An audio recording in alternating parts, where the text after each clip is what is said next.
Hello friends, ನಾನಿವತ್ತು ಗೋಧಿ ಹಿಟ್ಟಿಂದ ಬೆಣ್ಣೆ ಬಿಸ್ಕತ್ ಮಾಡ್ತಾ ಇದ್ದೀನಿ. ಅದಕ್ಕೆ ಬೇಕಾಗಿರೋ ಇಂಗ್ರೀಡಿಯೆಂಟ್ಸ್ ತೋರಿಸ್ತಾ ಇದ್ದೀನಿ. ಒಂದು ಬೌಲು ಗೋಧಿ ಹಿಟ್ಟು, ಅದೇ ಬಟ್ಲಲ್ಲಿ ಮುಕ್ಕಾಲು ಬಟ್ಲು ಪುಡಿ ಸಕ್ಕರೆ, ಏಲಕ್ಕಿ ಕಾಯಿ ಹಾಕ್ಬಿಟ್ಟು ಪುಡಿ ಮಾಡ್ಕೋಬೇಕು ಸಕ್ಕರೆನ. ಮುಕ್ಕಾಲು ಬಟ್ಲಷ್ಟು ತುಪ್ಪ, 1/4 tea spoon baking powder, 1 pinch soda, ಅಡುಗೆ ಸೋಡಾ. ಅದನ್ನು ಹಿಟ್ಟು ನಾವು ಕಲಿಸ್ಕೊಳ್ಳೋ ಹೊತ್ತಿಗೆ ಬಾಣಲೆನ ಒಲೆ ಮೇಲೆ ಇಟ್ಬಿಟ್ಟು ಒಂದು 10 ನಿಮಿಷ ಫ್ರೀ ಹೀಟ್ ಮಾಡ್ಕೋಬೇಕು. ಈಗ ಬೆಣ್ಣೆ ಬಿಸ್ಕತ್ ಮಾಡೋ ವಿಧಾನ ತೋರಿಸ್ತಾ ಇದ್ದೀನಿ. ಗೋಧಿ ಹಿಟ್ಟನ್ನು ಜರಡಿ ಇಟ್ಕೋಬೇಕು.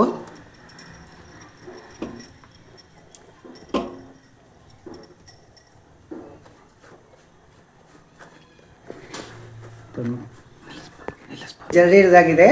ಇವಾಗ ಒಂದು ಬೌಲ್ಗೆ ಸಕ್ಕರೆ ಪುಡಿ ಹಾಕ್ಕೊಂಡಿದ್ದೀನಿ ಫ್ರೆಂಡ್ಸ್. ಅದಕ್ಕೆ ನಮಗೆ ಎಷ್ಟು ಬೇಕೋ ಅಷ್ಟು ತುಪ್ಪ ಹಾಕ್ಕೋಬೇಕು. ಮೊದಲು ತುಪ್ಪ ಹಾಕ್ಕೊಂಡು ಚೆನ್ನಾಗಿ ವಿಸ್ಕರಲ್ಲಿ ಇದು ಮಾಡಬೇಕು. ಅದನ್ನ ನೋಡ್ತಾ ಇದ್ದೀರಾ ಫ್ರೆಂಡ್ಸ್.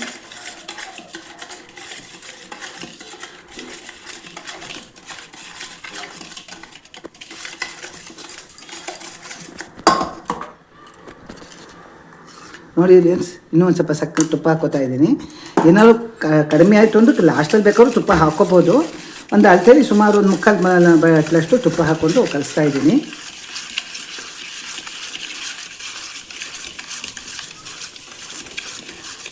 ಅದೊಂದು ಸ್ವಲ್ಪ ವೈಟ್ ಥರ ಕಲರ್ ಆಗುತ್ತೆ, ಅಲ್ಲಿ ತನಕ ನಾವು ಚೆನ್ನಾಗಿ ಇದು ಮಾಡಬೇಕು, ಮಿಕ್ಸ್ ಮಾಡಬೇಕು.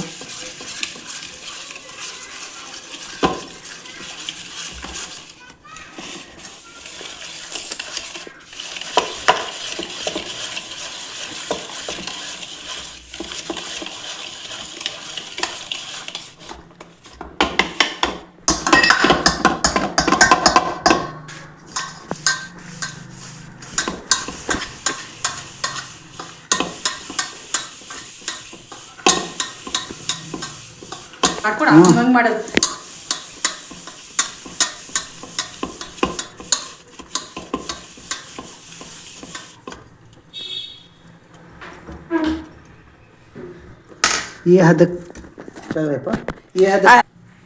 ಇವಾಗ ಗೋಧಿ ಹಿಟ್ಟಿಗೆ ಬೇಕಿಂಗ್ ಪೌಡ್ರು, ಸೋಡಾ ಎರಡನ್ನೂ ಮಿಕ್ಸ್ ಮಾಡಿ ಇಟ್ಕೊಂಡಿದ್ದೀನಿ ಫ್ರೆಂಡ್ಸ್. ಅದನ್ನು ಇದಕ್ಕೆ ಹಾಕ್ಬಿಟ್ಟು ಇವಾಗ ಸ್ವಲ್ಪನೇ ಹಾಕ್ಕೊಂಡು ಕಲಿಸ್ಕೋಬೇಕು. ಸ್ವಲ್ಪನೇ ಹಾಕ್ಕೊಂಡು ಕಲಿಸ್ಕೋಬೇಕು.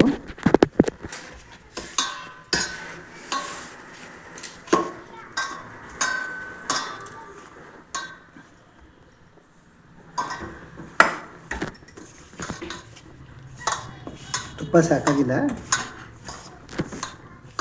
ಚೆನ್ನಾಗಿ ತುಪ್ಪ ಹಾಕ್ಬಿಟ್ಟು ಕಲಿಸ್ಕೊಳ್ತಾ ಇದ್ದೀನಿ ಫ್ರೆಂಡ್ಸ್.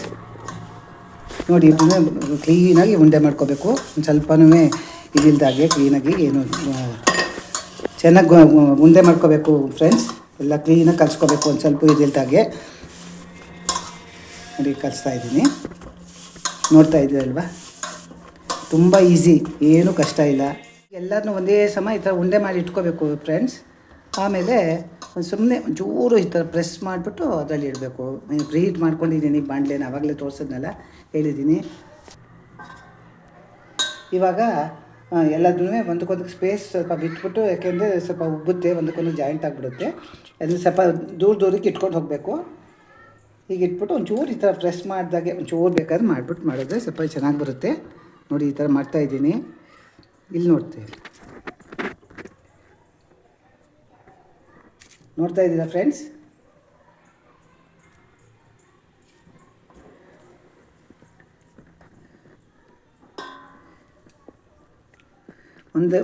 ಒಂದಕ್ಕೆ ಇದರಲ್ಲಿ ಇಷ್ಟು ಇಟ್ಕೋಬೋದು. ಒಂದು ಬಟ್ಲದನ್ನು ಒಂದು ಸಲ ಮಾಡ್ಬೋದು ಕ್ಲೀನಾಗಿ, ಏನು ತೊಂದರೆ ಆಗೋಲ್ಲ. ಇವಾಗ ಇದನ್ನು ಇಟ್ಬಿಟ್ಟು 10 ನಿಮಿಷ ನಾವು ಪ್ರೀ ಹೀಟ್ ಮಾಡಬೇಕು. ಓವನ್ ಇದರಲ್ಲಿ ಬಾಣಲೆಯಲ್ಲಿ ಇದು ಮಾಡಬೇಕು. ಫ್ರೀ ಹೀಟ್ ಮಾಡಿರೋ ಬಾಣಲೆಯಲ್ಲಿ ನಾವು ಮಾಡಿಟ್ಕೊಂಡಿರೋಲ್ಲ ಬಿಸ್ಕೆಟು, ಅದನ್ನು ಇಟ್ಬಿಟ್ಟು ತಟ್ಟೆ ಮುಚ್ಚಿ 10 ನಿಮಿಷ ಏನು ಮಾಡ್ಕೋಬೇಕು. ಆವಾಗ ಚೆನ್ನಾಗಿ ಬರುತ್ತೆ.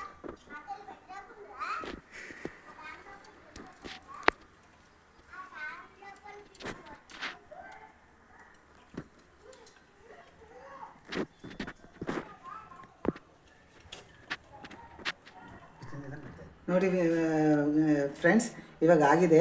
ತೆಗೆದು ನೋಡೋಣ ಹೇಗಾಗಿದೆ ಅಂತ ಅಂದ್ಬಿಟ್ಟು. ನೋಡಿದ್ರಾ? ವಾವ್, ಹೇಗಿದೆ ನೋಡಿ. ತೆಗೆದಿಟ್ಕೋಬೇಕು ಈಚೆ ಕಡೆಗೆ. ಹಲೋ ನೋಡಿ ನೋಡಿ.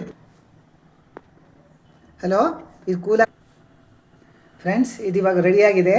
ಇನ್ನು ಒಂದು 5 ನಿಮಿಷ ಕೂಲ್ ಆದಮೇಲೆ ತೆಗೆದ್ರೆ ತುಂಬ ಚೆನ್ನಾಗಿ ಬರುತ್ತೆ. ನೋಡಿ ಫ್ರೆಂಡ್ಸ್, ಬೆಣ್ಣೆ ಬಿಸ್ಕತ್ ರೆಡಿಯಾಗಿದೆ. ಕೇವಲ 20 ನಿಮಿಷದಲ್ಲಿ ಎಷ್ಟು ಚೆನ್ನಾಗಿ ಬೆಣ್ಣೆ ಬಿಸ್ಕತ್ ರೆಡಿಯಾಗಿದೆ ನೋಡಿ. ಎಷ್ಟು ಕ್ರಿಸ್ಪಿ ಆಗಿದೆ ನೋಡಿ. ಒಂದು ತೋರಿಸ್ತೀನಿ ನೋಡಿ ಎಷ್ಟು ಚೆನ್ನಾಗಿದೆ ಅಂತ. ನೋಡಿ ಎಷ್ಟು ಚೆನ್ನಾಗಿ ಬಂದಿದೆ ಅಂತ. ತುಂಬ ಚೆನ್ನಾಗಿ. ನಿಮಗೆಲ್ಲ ನಾನು ಮಾಡಿರೋ ರೆಸಿಪಿ ಇಷ್ಟ ಆಗಿದ್ದರೆ ಲೈಕ್ ಮಾಡಿ, ಶೇರ್ ಮಾಡಿ, ಸಬ್ಸ್ಕ್ರೈಬ್ ಅಂತೂ ದಯವಿಟ್ಟು ಮಾಡಿ.